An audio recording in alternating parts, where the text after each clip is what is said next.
Halo Bedikers.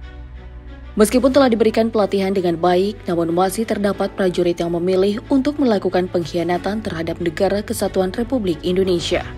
Mungkin kamu sudah pernah mendengar nama Lucky Matuan. Dia adalah anggota TNI yang memilih membelot menjadi anggota KKB di Papua.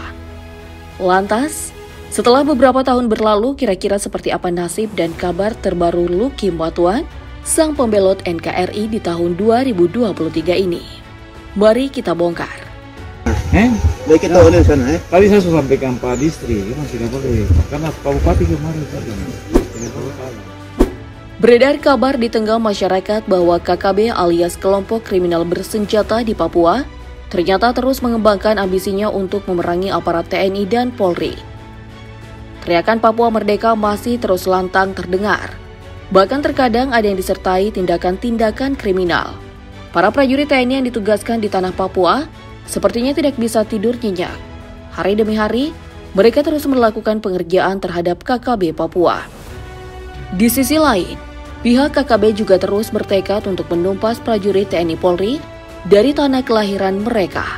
Yang membuat publik semakin terkejut, yakni saat terungkap bahwa tekad itu digelorakan oleh sosok yang dulunya merupakan prajurit TNI dan bertugas di Kabupaten Intan Jaya, Papua. Sosok tersebut adalah putra asli Papua, yang dulunya sempat mendapat kesempatan untuk bergabung di TNI Angkatan Darat. Di Korps Baret Hijau, ia belajar tentang persenjataan, belajar pula tentang taktik berperang. Dan setelah ilmunya cukup, sosok ini tiba-tiba ditugaskan ke Papua untuk mengawal kedaulatan NKRI. Namun apa yang terjadi? Setelah ditugaskan pada tahun 2020 silam, sosok yang belakangan diketahui bernama Lucky Matuan ini diam-diam membangun komunikasi dengan petinggi TPNPB atau Tentara Pembebasan Nasional Papua Barat. Jalinan komunikasi itu sangat intensif, sehingga akhirnya ia pun membelot dan bergabung ke KKB. Kisah pengkhianatan ini sepertinya susah untuk dilupakan, sebab saat meninggalkan TNI, Lucky terlebih dahulu menanggalkan semua atribut kemiliteran yang ia kenakan sejak tahun 2015 silam. Lucky juga rela meninggalkan senjata yang biasa ditentengnya, kemudian lari meninggalkan barak yang ia tempati selama bertugas di Papua.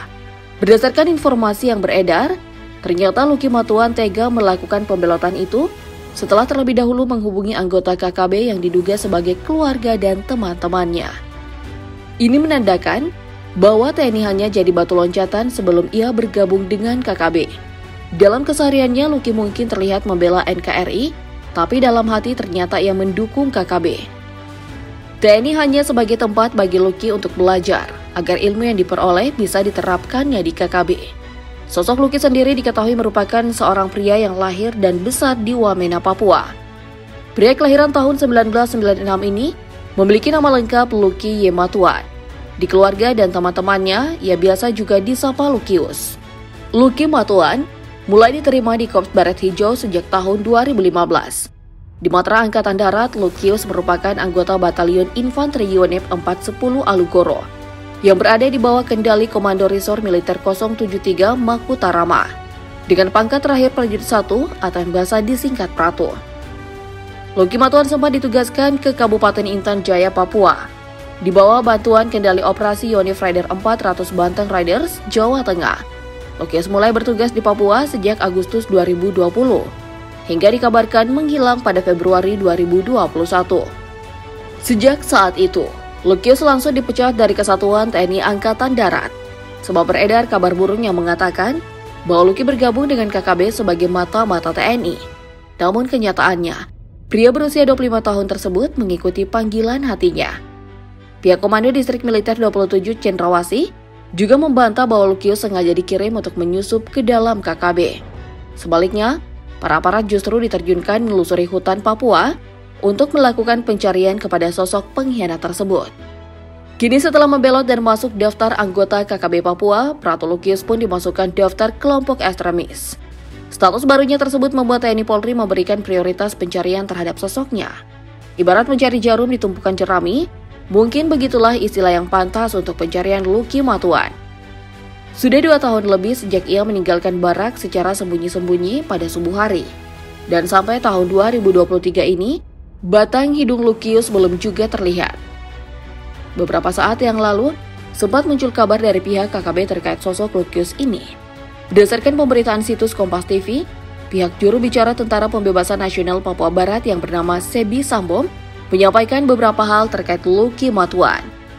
Yang pertama, Sebi membenarkan bahwa Lukius bergabung dengan KKB sejak Februari 2021 lalu. Bahkan menurut Sebi, setelah bergabung dengan KKB, Luki Matuan pernah menyerang pos TNI Bulapa di Intan Jaya, yang sebelumnya menjadi tempat tugasnya. Dalam serangan ini, 3 anggota TNI di pos tersebut berhasil terkena tembakan oleh KKB. Mirisnya kasus pengkhianatan anggota TNI yang bekerja sama dengan kelompok ekstremis KKB malah makin marak terjadi. Dilansir dari situs kompas.com pada Maret 2020, Pratu Demisla Arista Tepbana dari Kodim 1710 Mimika divonis penjara seumur hidup oleh Pengadilan Militer Jayapura. Pratu Demisla terbukti telah menjual satu senjata api seharga 50 juta rupiah dan 1.300 butir amunisi seharga 100.000 per unit kepada pihak KKB. Uang hasil transaksi yang nilainya mencapai 180 juta rupiah tersebut dipakai Pratu Demisla untuk berfoya-foya. Yang lebih baru, pada Juni 2022 kemarin, seorang anggota Satuan Tugas Aparat Teritorial Kodim Intan Jaya juga ditangkap karena masalah serupa. Pelaku bernama Praka Asben Kurniawan Gagola yang telah menjual 10 butir amunisi kepada anggota Tentara Pembebasan Nasional Papua Barat dengan harga 2 juta rupiah. Tak hanya di lingkup TNI, di instansi Polri pun telah ada kasus serupa. Kompas TV mewartakan pada Juni 2021, 2 aparat kepolisian yang bernama Bribka Sang Herman Palijama dan Bribka Muhammad Romi Arwan Pitu divonis 7 tahun penjara oleh Pengadilan Negeri Ambon karena menjual senjata api ke KKB di Papua.